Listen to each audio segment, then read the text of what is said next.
but how we're managing post-Maduro transition. Okay, well, are you a Republican, Democrat, progressive, what? I would lean more Democrat. Lean more Democrat. Okay. What's the critique here? Uh, I think it's ridiculous that you run on the platform of meddling less in other countries' problems and then doing exactly that. Why are you lying, man? What Like, do you mean? why does it always start with all the progressive leftists with framing when the framing is completely dishonest? Trump has been very clear that he'd never liked Maduro and that there would likely be some interference going on there. Like, he's been clear about that. I mean, over and over again, he's been clear about that. That's one. And two, this shifted very quickly from the leftists saying, "Oh, he's going to drag us into another war. I thought he was the anti-war president," to "Oh, he black bagged the guy and brought him back here for trial in 3 hours, and it was bloodless and genius." And you know, none of you guys have ever done anything like that. None of your presidents. And so now the criticism is, I can't believe that he's dragging us into wars. Where's the war? I'm not saying it's a war. I'm specifically talking about the platform in 2018 when he was going 2016 when asked about essentially re-stabilizing countries, going in and making it our cost, our dollars, our manpower, going in and stabilizing a country that is not ours. He said that we should do that less often, that we shouldn't meddle in other countries, that we should prioritize our own.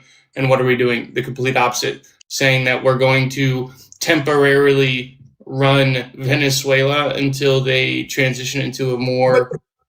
If I may, why do you care if Trump followed through on a campaign promise if you're not a Trump voter? For example, if Trump all of a sudden came out and was like, hey, Medicare for all, maybe Andrew and I or Trump voters would say, wait a minute, we don't like that. But you would presumably like that policy, and you wouldn't say, well, even though I like the policy, he went against the campaign promise, so I'm mad. Either you think what he did with Maduro is good or you don't. But I'm not understanding the utility of someone who is not a Trump voter saying, I'm upset that he went against a campaign promise. No, I'm generally upset that we're trying to restabilize a country that we have no business restabilizing. And did you feel the same way with Democrats and their efforts to do this in countries around the world? Libya, Syria, Yes. a litany of other countries. Did you say the same thing? Yes. Okay. Do you have a Twitter? Do I have a Twitter? Mm-hmm. An X account? No. Do you have any social media account where I can go and see your criticisms of Democrats doing this? I don't post criticisms publicly. Oh, well, that's awful convenient, isn't it? What do you mean? Well, I mean, I just think it's awful convenient that you don't have any public criticisms of Democrats for doing the exact same thing you claim you would condemn them for, while you're here condemning Trump for this thing. So you don't publicly, you don't publicly, hang on. You don't publicly post your condemnations of Democrats, but you publicly talk about your condemnation of Trump. That's convenient. You're comparing two things that are completely separate. You're talking about a post or a discussion. I've had public discussions talking about how our past political movements, whether that be Democratic or Republican, were ridiculous. Okay, where can I find them? In live history. I don't know. Do you want me to go find somebody and give me the live recording? Go find some and send me the live, and I'll play it and see if you're actually criticizing Democrats for this. Okay, fantastic. Now that we're past that, do you feel we're like not really past that, though? I really want you to go find those and send them to me so that I know if you're telling the truth or not. You realize that that's reductive, right? What's reductive about it? You say you do it. Yeah, and so then it's not reductive. But what's the point of trying to find a recording of the same exact thing? What's the point of me trying to figure out if the claims that you're making, if you're full of shit or not? Gee, I wonder why I would wonder that. So you're saying because I'm you, so you disagree with, you think that we should be restabilizing Venezuela? Hang on. Why are you trying to goalpost shift immediately?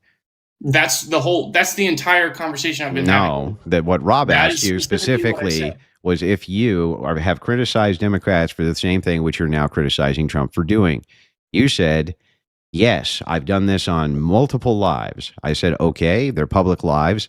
Can you tell me where I can find them to see if this claim is true, or if you're full of it and you just want to criticize Trump, even though you don't actually criticize your side for the same action? I think that's completely legitimate. So where can I find the lives? Yeah, Unrealness is a live debater. I go on there quite often.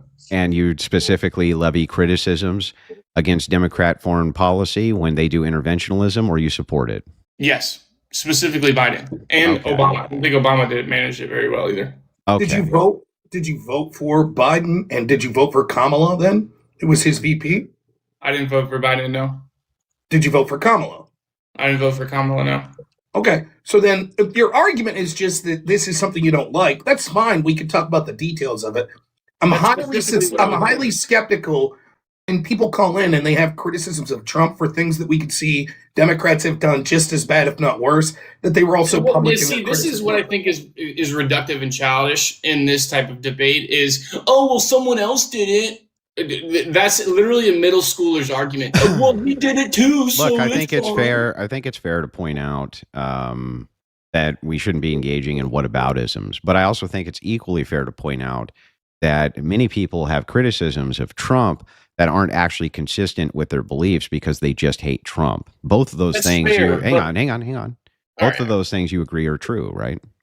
Yes, I agree. So it's fair for me to find out if you're only saying this criticism of Trump because you have Trump derangement syndrome. Correct? That is fair for me to do? Yes, absolutely. Okay. I don't disagree. Okay, so and then I'll grant this to you, right, to keep my own side honest.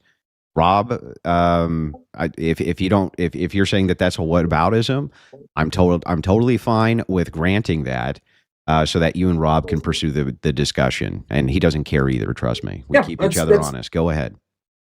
Yeah, it's just okay. So without it making it sound like an anecdote, like I'm prior service. I was in the Army for 8 years. What is your MOS?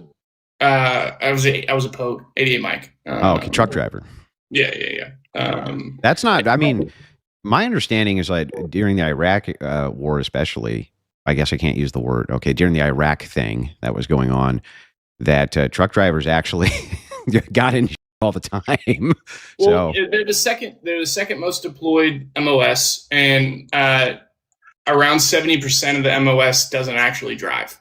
You're associated with other relative. Like I was attached to an infantry unit. Okay. All right. Well, we'll skip past that. I was just curious. But anyway, go ahead. The whole point is, and I understand like the entire like military industrial complex is proxy engagements. Yeah, so stupid, dude. But we gotta talk that way. I'm sorry, bro. Proxy engagements. I understand that, but and I also see the other side of like I see the interviews of Venezuelan nationals who are like, we don't care about the oil. We're glad to be liberated. I get that, but for me, it's all right. What are we about to? Is this setting a precedent where now are we going to go into Greenland and do the same thing?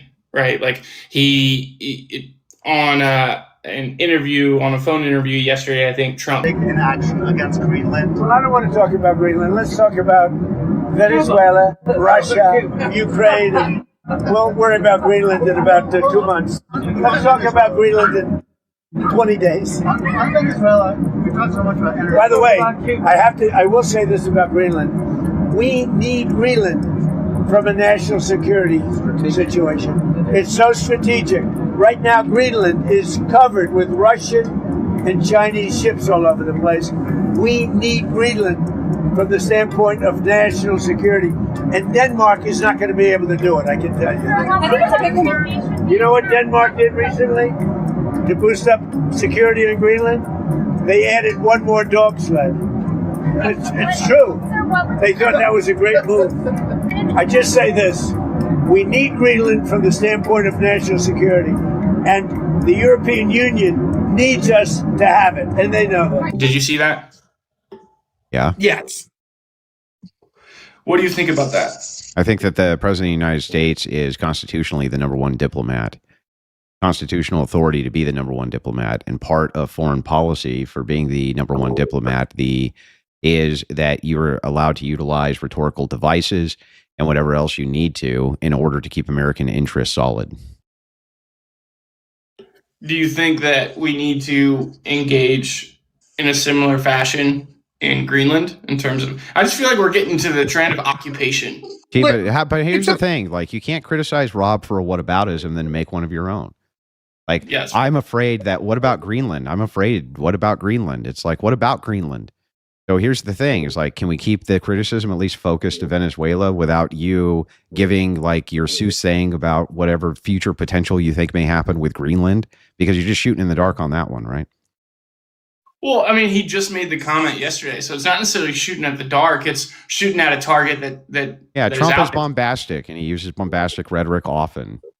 Well, and listen, like, I think there is legitimate concern. I've shared it myself with the idea of overuse of interventionism. I think that Trump is in line, in fact, less than most of what we've seen. Regardless of what you think, this mission was done remarkably efficiently, right? And once it's done, I think that your criticism you have here of Trump's language, even as a non-interventionist, I like this language. And the reason is this.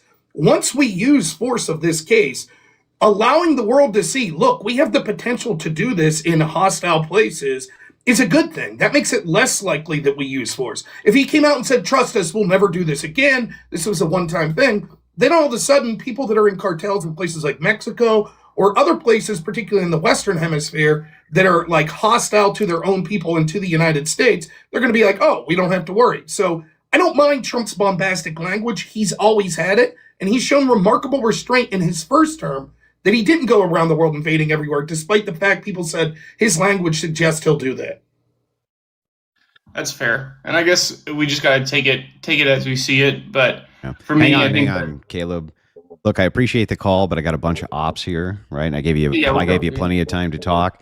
And I'll see you next time on the next live. Thanks for calling in, bro. Yep. Have a good day.